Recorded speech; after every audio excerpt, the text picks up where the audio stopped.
zonu Ikdoko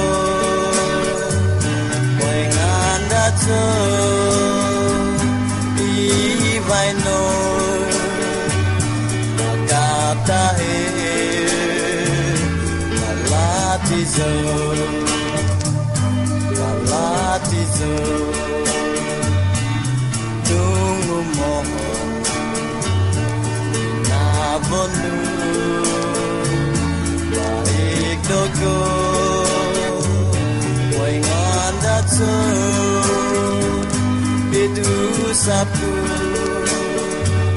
Koto moi mo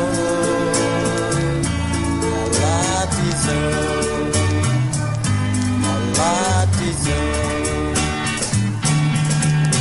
Oh yêu quý gieo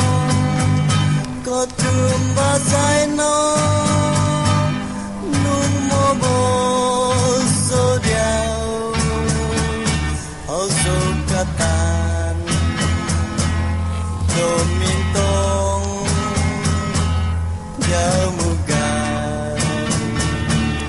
Ôm vai nô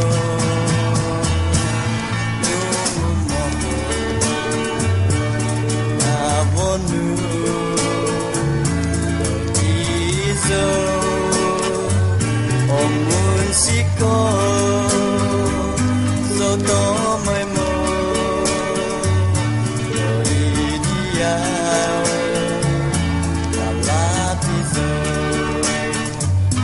Kalatizo Kalatizo Hoy kaginawan ko